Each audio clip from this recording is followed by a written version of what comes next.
They say that weed makes you more creative, which is true if we're talking about inventing an Oreo banana Skittle sandwich. Hello, someone who isn't me. Jules here for D News.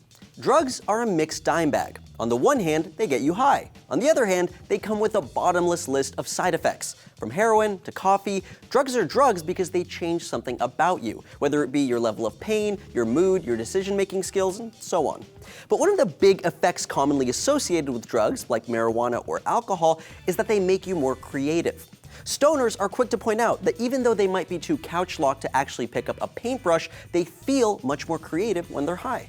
And a similar idea follows the consumption of alcohol. Winston Churchill and others like Mark Twain and Beethoven have espoused the idea that it's important to get drunk before embarking on anything creative. Clearly, Churchill, Twain, and Beethoven have proven their aptitude for creativity. So, does that prove them right? Well, interestingly, it might. In 2004, a study at the University of Colorado found that about 15% of Caucasians carried a genetic variant that changed the way they responded to alcohol compared to the rest of the population. This so-called Churchill gene made them react more strongly in mood and behavior. Those with the gene reported feeling happiness and elation after taking a shot of alcohol. Sorry, let me clarify. Participants were literally injected with alcohol so that their absorption rates were consistent. Don't try that at home. Anyway, this shot was followed by a period of relaxation and creativity. In those without the gene, this creativity was not as amplified. And on an aside, those with the Churchill gene were more likely to end up with alcohol problems like alcoholism. But for those with and without the Churchill gene, being drunk can make you feel more creative, even if you aren't. That's because alcohol inhibits brain activity, which can lower judgment of your own creative pursuits. So you might feel like a genius in the moment, but in the morning, you'll probably be disappointed and hungover. Now, there is some evidence to show that a small amount of alcohol can promote creative thinking. In 2012, a study was published by the University of Chicago wherein participants had a blood alcohol level of 0.075, which in the United States is just shy of being legally drunk. They were asked to find word pairs based on 3 given words. So given arm, peach, and tar, a correct answer would be something like pit, creating armpit, peach pit, and tar pit. When compared to their sober counterparts, the drunk group was able to think of more answers, faster answers, and more insightful answers. So that's alcohol. But how about ganja, dank, herb, cron, kush, the devil's lettuce? What about weed?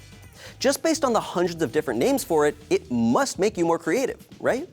Well, a study from the Netherlands attempted to classify creativity as divergent thinking, the ability to brainstorm, think flexibly, and come up with new solutions to problems.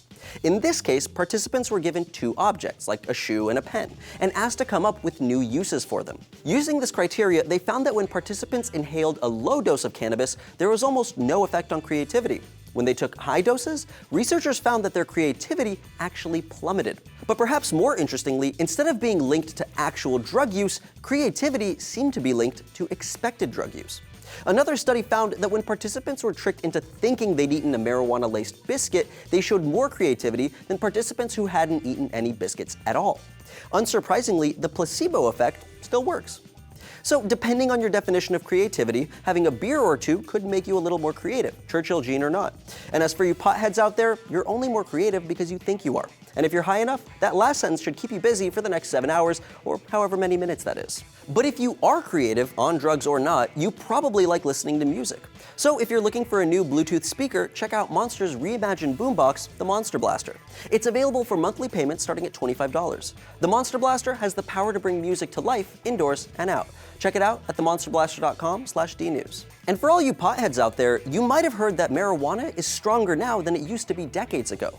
But why is that? Find out in this video. THC is also the thing that gives marijuana, well, its high and euphoric feeling. Basically, the more THC the pot has, the stronger the high. Potency has been monitored for about 40 years, but the rumor is lately that today's pot boasts more THC than in prior years. So what do you think? Are there other drugs that might boost creativity? Let us know down below in the comments, and don't forget to like and subscribe to D News for more videos every day.